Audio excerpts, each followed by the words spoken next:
Okay, guys, I'm coming into you again from Waco, Texas today. Um, we've got Austin right here. Austin, my special guest star is Austin. He's kind of being a diva today, but you can see Tony up there. I just did another video a minute ago, but about all the things going on. So I thought maybe I'd just do a nutshell version and then add some other things.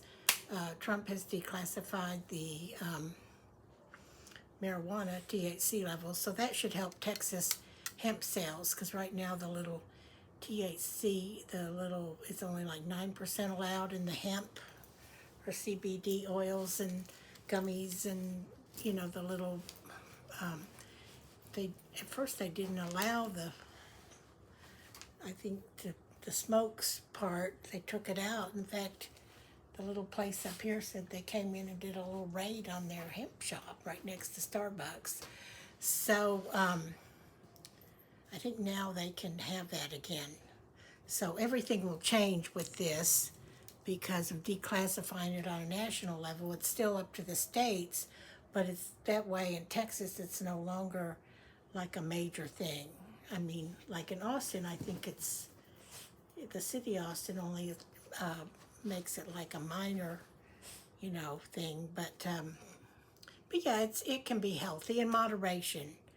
It's actually in moderation. It's in my personal opinion, and the last time I checked, we were entitled to have our own opinions here in this country. But in my personal opinion, I think it's healthier than alcohol as long as it's done in moderation.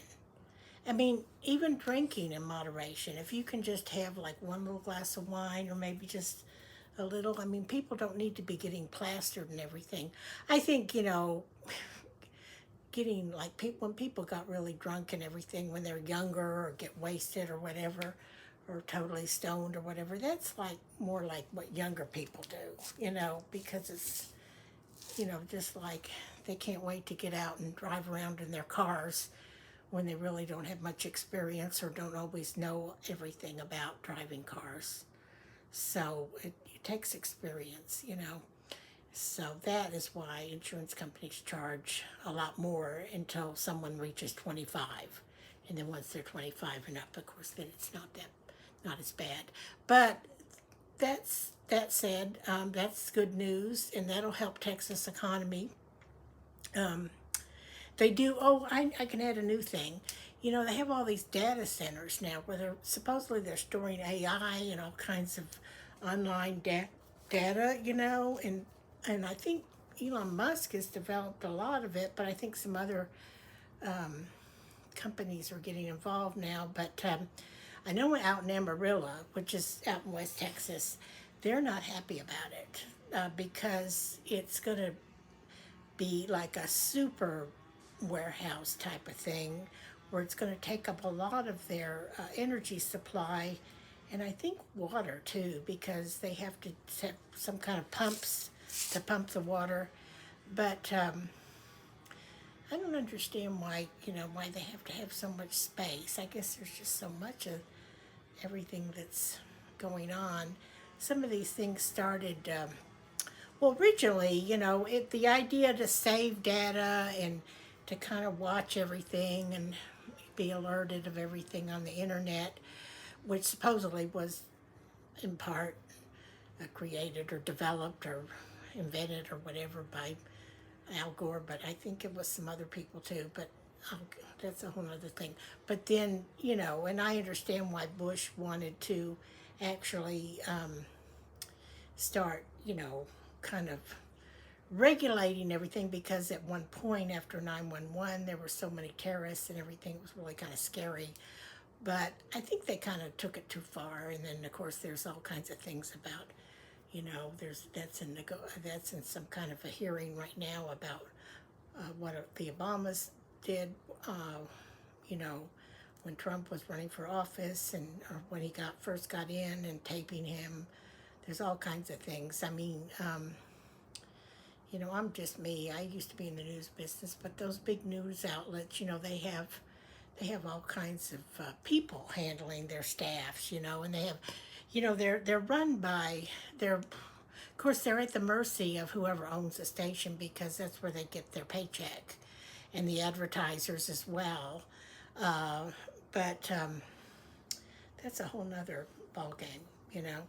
So they're sort of regulated, and then of course they all have big attorneys, and they have like liability on the station and everything. Just like back when I was selling insurance, you know, it's funny how I went from something so creative to not well anyway, kind of creative into that, but it's all sort of competitive, and I just always wanted to do something more flexible, like when I did the insurance. But you do have to have liability for that too. So any kind of thing you do like that, but on a big scale. So, but anyway, that said, they're they're working on that now. Those data centers are really going to be something. Don't confuse, and also on another note, don't confuse Amarillo. That is all West Texas, Lubbock, Texas Tech. But then there's a little town just like 15 minutes from here called West Texas. And that's a really interesting little town. It's very scenic.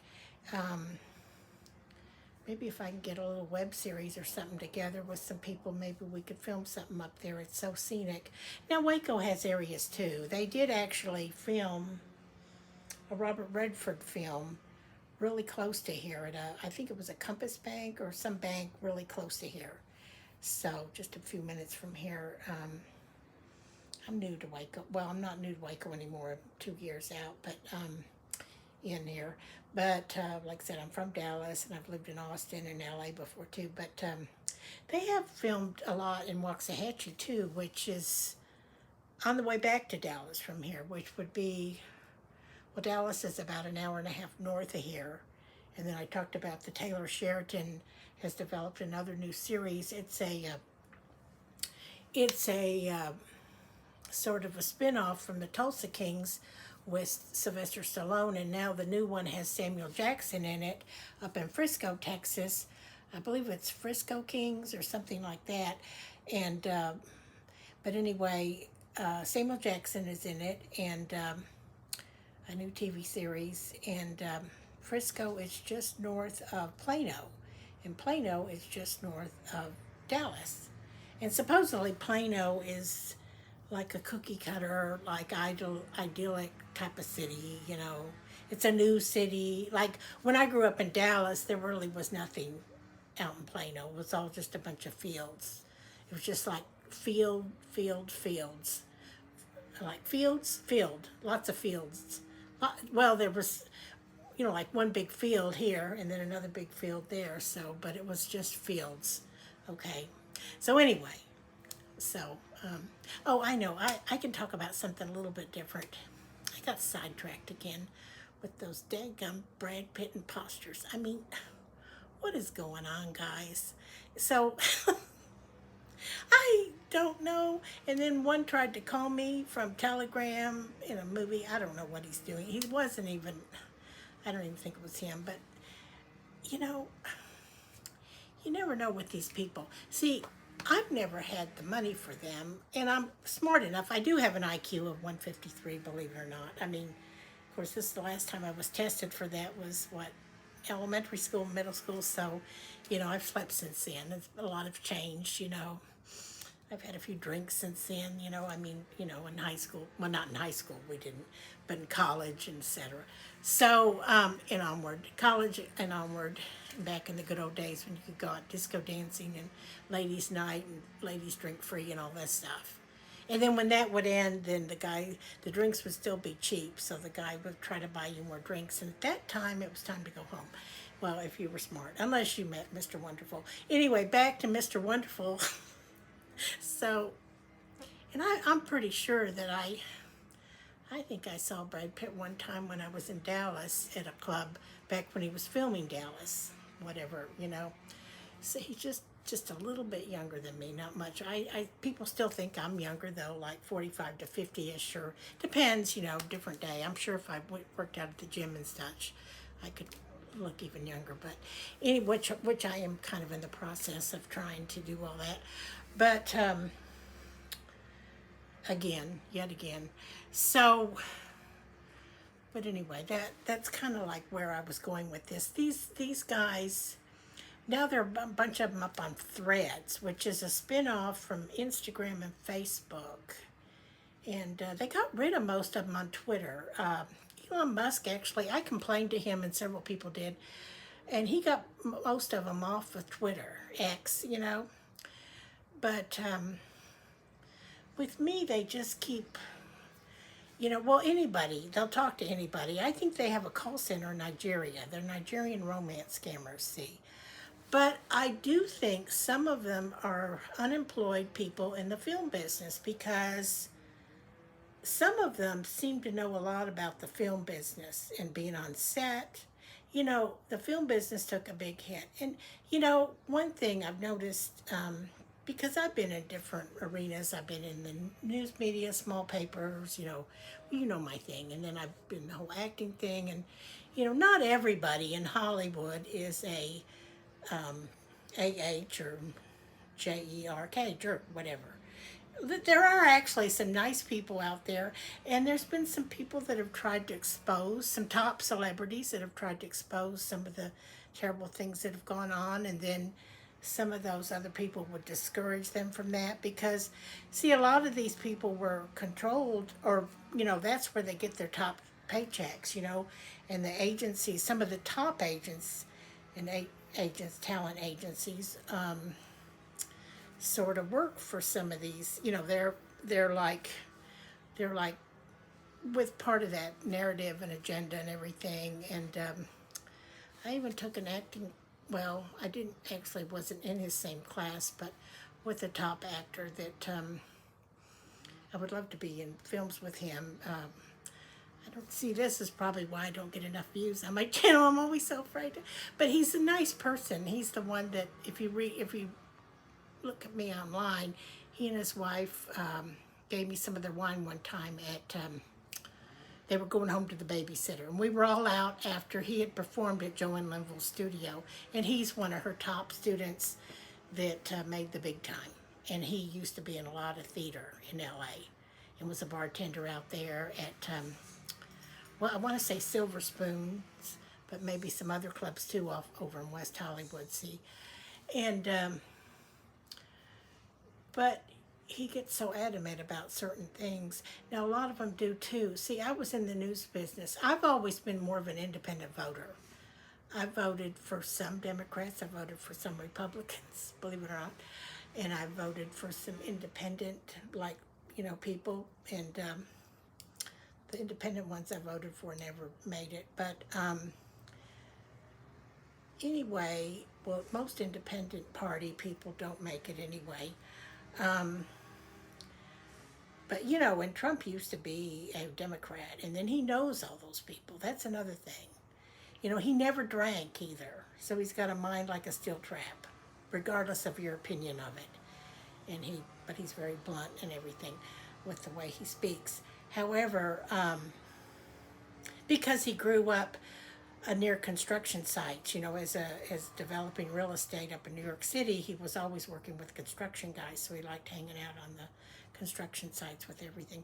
I'm actually sort of a fan of Trump and Brad Pitt, actually. I mean, and they're very different people, but, you know, you have to admire both of them because they're both very successful people, okay? And I don't know, well, now here they come with the weed blowers now, so maybe I'm being saved by the weed blowers. But he goes by here pretty quick, though, I think. So, when we just went out for a walk just a minute ago with my dog and cat. So, I guess my cat, he's no longer, my dog's right here. But anyway, so, but that being said, you know, there's a lot of stuff going on, but then a lot of people have tried to expose it. Even in the news business, some I was reading a story, some journalist with a top station, I think, or, you know, cable station, I think it was CNN or MSNBC, and then another one at Fox. Once they started like really revealing a lot of stuff, it just wasn't online with, you know, across the board between their advertisers and the owners of the station and everything. You know, they have to really cater to those people because it's a business, you know, and all your revenue doesn't come from the people watching, the customers, which are the audience. I mean, like, even if you're a top movie star, your customers are still your audience. So, for example, back to the whole Brad Pitt thing, those people have actually ruined his. Well, no, not really. I mean, when you're at that level, they don't really. But they could actually tar his reputation a bit. But most people know that they're imposters. But they will waste a lot of your time. I've never had the money for them or anything. And I knew that that wasn't them. And even if they were, I mean, you know, why would he ask for money? That would be a complete, then he would be a, you know what. But anyway, so, but they're so relentless. You know, they're in these call centers and they would say, oh, you have a better job yet? Can you buy the phone card? We need a VIP card to meet with them at $100. Well, the thing of it is I sort of choked to meet him a few times. I actually did talk to him one time when I was substitute teaching at a school, and then another time, because he was just picking up homework real quick, and then a time at a restaurant. I didn't realize it was him till later, and I think out in front of a CVS store one time when I was with my dog, and he was on a motorcycle, and oh, well, of course, I could have, and then in Moneyball, I was an extra, and I actually asked him a question, but for some reason, I wasn't, like, enamored or like a total fan person for him at the time. You know, I don't know why, but I ended up, it was one of those big scenes where we were fans, and then I was actually looking for the ladies' room, and for some reason I was walking around, and it was like, he said, can I help you find something? I'm like, he was down on the field, and I'm like, oh, I'm just looking for the ladies' room. I didn't realize right then, and then I realized that was who it was, but I didn't want to bother him. I'd gone to some kind of a, and then he just pointed out how to get there. Well, I thought that was kind of nice, though, you know.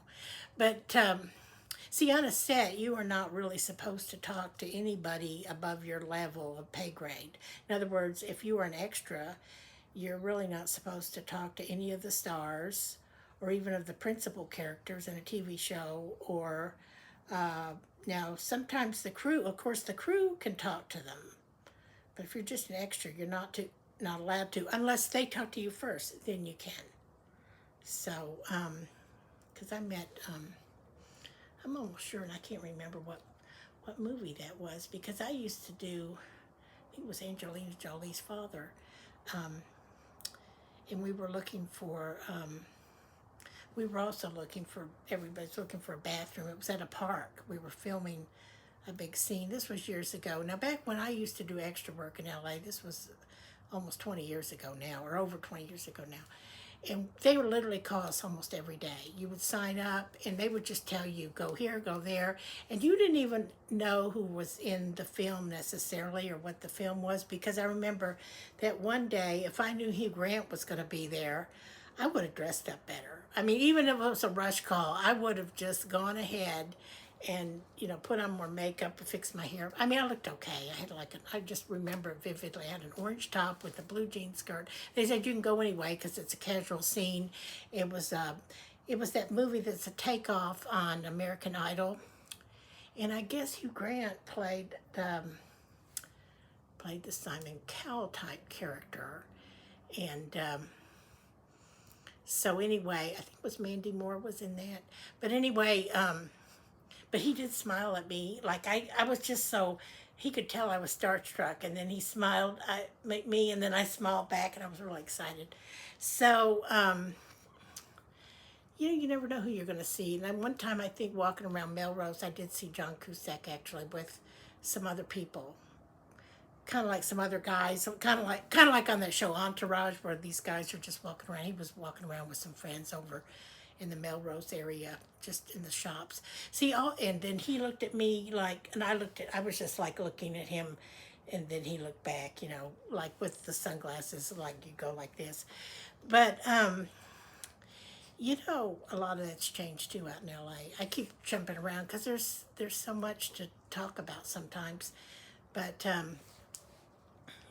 anyway, but if you have lived out there or been out there, after they had all those terrible things, it was like I don't know if you want to call them riots or they were demonstrations, but there were a lot of vandalism. During the lockdowns, they had a lot of vandalism. It was different groups. It wasn't just the Black Lives Matter group, it was some other groups, and I think a lot of people were just upset, because they were being in lockdown, and then they were upset and they couldn't get out, and they were just out of anger and frustration, but still, they were still not right.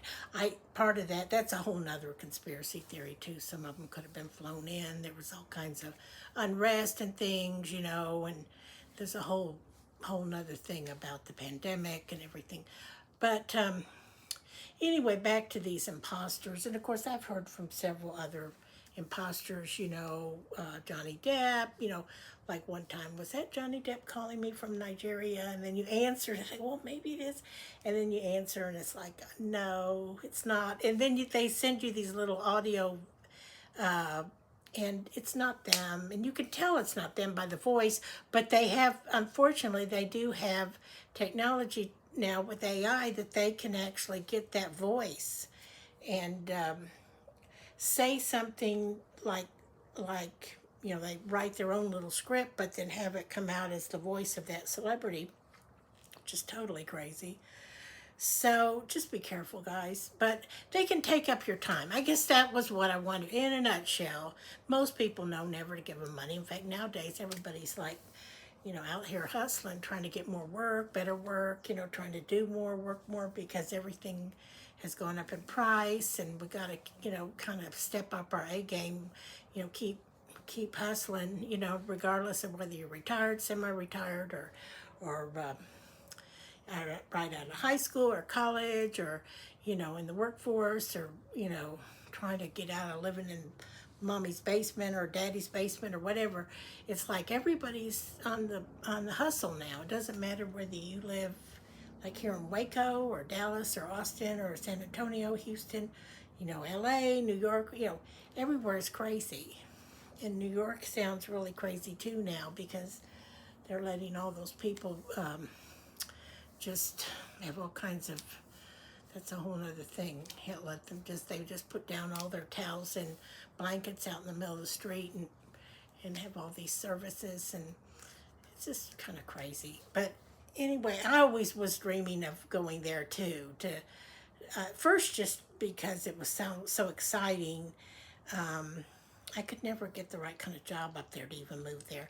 That was like, I knew that LA was going to be a challenge when I moved out there in 2003, but it still was not as expensive even then or now as what New York always was. And, and then of course there's always substitute teaching and background acting and temping and everything. And although people there do move a little faster sometimes than Texans, it's not like a whole lot faster, but I know up in New York, East Coast, people really, really, but my parents were from upstate New York, and they really can be they were pretty sharp, and my grandmother was, pretty sharp too. She always worked, and she managed a secretarial pool, and but if I have an espresso or coffee, I can talk real fast too. I don't know if never made a video like that, I don't think. But I'm just, I could try it sometime, but then I'll really change subjects on you real quick. So, but hope you're doing well today. But just don't let those imposters take up your time. They will really take up your time. And also, me, I'm, an older single lady, and occasionally I date or I meet new guy friends, but I haven't really dated anybody in quite a long time or a while. And I'm picky. I've been through a lot, I've been through a lot. I've learned everything the hard way, it seems like, whenever I went to counseling, that's what he would say. You've learned everything the hard way, personally, professionally, success, on success, everything. And I really just fight the feelings. But yeah, that day back to the arc light thing where Pitt was there with Tarantino and Leonardo DiCaprio, I was just so excited. Oh my gosh. So after the film, they came out and talked to us. We couldn't believe it. We couldn't believe it. All three of them at a SAG-AFTRA screening. And they sat up there, and I was just starstruck. Mainly with Pitt, but, Leonardo and Tarantino also. Really, all three of them, really. I mean, I'd love to work with any of those, or, anybody that works for them even, or whatever. So, like I said, I didn't go into acting until my 40s. I mean, I went in high school, just the basics, but not trying to go after it seriously. So anyway, but it was really exciting, and after it was over, everybody immediately ran up there to to try to meet with them, and I felt so much attraction. Well, mainly for Pitt, but just the excitement of meeting any of those. And I actually have met Mark Ruffalo, and I've met Jeff Goldblum, and I've met different ones before, but there was something about Pitt. It was just like my heart was like, and I never felt that way about him before, because I've actually met him some in person before, but I never got my engine going before. But for some reason that day, and it did, and it was right before the pandemic and everything, and I just got so excited. But I thought, oh, I'm not going to run up there like a groupie. I'll be like an idiot. I don't know.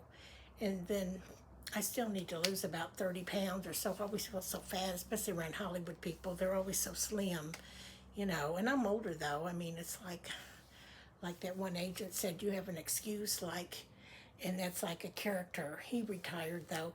But in fact, he said that was why he signed me up. He said one time, because you're still, this is his opinion, I'm not trying, he said, well, you're still kind of attractive, but you're kind of chubby, but that's kind of like how women in that age group, the 40 and up group, are, see. So, but yeah, it was just, I just should have probably tried to meet him then. But it's funny how you're not attracted to people sometimes, and then all of a sudden you are, And you grow and change. Everybody grows and changes. Like, for example, with him, he has worked on himself tremendously, I guess, with all the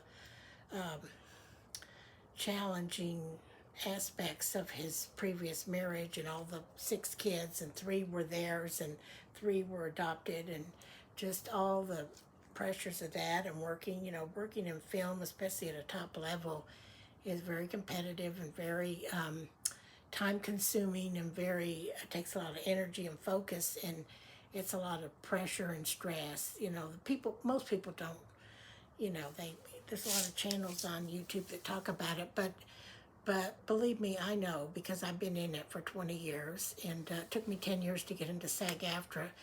And if you can find me on IMDb and all those, but independent, mainly. But I have auditioned for better projects before, too. It's a lot of competition, and then I'm competing with people that have been doing a lot longer. But anyway, you can find me there. But basically, there's 1.7 million actors on the planet. 150,000 or so of us are in SAG-AFTRA, and only about, it used to be 3 to 5% make it to that top movie star level as far as pay grade and everything. But now they say it's only like 2 or 3% tops. Sometimes only 1% that make it to that top level. And even those people often have, like Clooney has the tequila, and they have other products and everything. I guess Pitt's got that Maryville wine and different things. But because they have a lot of overhead, see. But here I am, 450 square feet of Waco, Texas. So if you would like and subscribe to me, it's free. It will help you. And if you ever want to know more about acting, I won't charge you much. The first consultation for 45 minutes will only be about $20. And your skills, the skills that I would teach you would actually be helpful for other fields. So whatever you learn as an actor will actually help you in other jobs, in business and personally and professionally. I think acting has helped me in a lot of different areas because just how to express myself, and it teaches you. It's a lot about control too, and as far as you're not getting triggered. I mean, you still might get triggered by people, but there's a lot to it. I mean, it's you learn a lot. Like, the more powerful characters are the ones that the other person is all, if the other person is all screaming or crying or yelling at you or whatever, and the other one is like maintaining composure and calm, and just all of a sudden is like this, and then lands on the person with a direct statement and totally cool, calm, and collected, that's a more powerful character than the one that's losing their temper. See, that's a prime pointer in acting. I learned that from Joanne Linville in her classes. She lived to be well into her 90s. She was on the Star Trek, the original one with William Shatner, and I did get to meet William Shatner one time. He came to our 8th grade. See, so because Bevo Baker was the entertainment writer for the morning news, and my teacher Nancy Baker actually invited him, and he judged my essay. And this other guy, Joey, I didn't want to say the last name. He probably wouldn't mind if I said Joey Rudd won the boys division, and I won the girls division on the essay. But to our elementary school, actually, it was 8th grade, and I had it was a comedy piece I wrote about Paul Bunyan, I believe. So I wonder if I could find that. Maybe that would make a cute cartoon or something. But I've written different things. I've started a couple series. I mean, to just writing, but I haven't finished them. I really need to get with some other people because it's based on my 10 years of experience in the news business, over 10 years experience in the news business as a reporter, then an editor, all kinds of crazy stories. And some of it's imaginary, but a lot of it would be, I've only written enough for 1 or 2 episodes, but a lot of it would be really, really sort of extreme, like things that actually happened to me in real life, kind of scary things. Being brave out there, just, sometimes those smaller jobs, like when you're out in the trenches more, those can be almost more scary than like a bigger job where you're in a big office, news office and everything. And then the other one was about the insurance business, and I had, as a woman agent, I had some close encounters of the crazy kind with that too, as a woman agent out in the field, a lot of crazy things. So I've started writing about that. I got on the final draft. Then, of course, that's another bill to pay. I'm really, like I said, like and subscribe, share my videos. I just, whatever, because I really got to get my income up. I'm in the process of getting more little jobs here and there to supplement everything. But, sales and everything. But, or just so I can get a commission off the celery wands with the hot oil products. I put it back up because I had that in my other video. Angela Shelton's Hot Mom box with the celery wands, because I'm Celery Queen Jean, and that's all based on we developed that idea because I had some things happen to me, and then it made me, what's a long story, but if you want, like I said, a consultation with me, and that includes acting and healing and everything, we can do over Zoom. We can talk about different things and kind of get you started on acting, maybe get you to go out and get some plays and things to practice with, or you can get some scripts online to practice with, and then we'd run lines and do things and teach you how to self-tape your auditions. And you don't really have to have an agent necessarily at first. You can just promote yourself, but you really need to get some training. I spent a lot of money on training, and then you get a little rusty with it. But then I try to audition enough just to, if nothing else, just to give me more free practice, And a lot of those roles, they already have a named person in mind, but just like any job, like if you go out and, like the other day I went out and interviewed at Burger King. I think that she already knew who she was going to hire, some other high school kids, which I totally get it. I mean, because, they're having to lift those things and clean, and, I've done some retail and hospitality work before. But anyway, I'm going to let you guys go for now, and I could just talk a lot. It's a very interesting business. The challenging part is to make money at it. But yeah, hit me up if you want to know more about ordering those Hot Mom oil products and the celery wands, and or she's got a myriad of other products. And I also sell the olive. I just signed up to sell that olive oil with Colleen, and it's a friend of mine up in Canada. And then I have another friend up in Canada named Kim Overholt. She's an artist up there, and we met over the Imposters on Twitter, X, I believe. I was just like, everybody was just getting so sidetracked with it, and I finally reached out to her on Twitter. I said, are any of these guys real? I mean, how many Brad Pitts can you put? Like, it's almost like an Aggie joke. How many Brad Pitts does it take to, drive a Volkswagen? Or how many Brad Pitts can you fit in a Volkswagen? Or how many Brad Pitts does it take to, I don't know, put up a telephone pole or a light bulb, or I don't know, whatever. But I had up to 100 of them, actually, and I was really flattered because some of them would ask me to marry him, and because I knew it probably wasn't him, but it was just flattering because I had gone through some grief, decades ago. I was divorced. It was my decision. It was a whole other thing. But then I was engaged to this other guy. It was a mutual decision, but it was really heartbreaking for us. He didn't want kids, and I did, and blah, blah, blah. Lots of stuff, but different ones over the years, and just a lot. And then trauma with my dad, just problems with him. And then I lost my favorite, I'm not necessarily my favorite brother, but he was special. I mean, I think he was all of our favorite brother. My two other brothers, I think, felt the closest to him also, Mark, because he was special needs, mental retardation, had tubular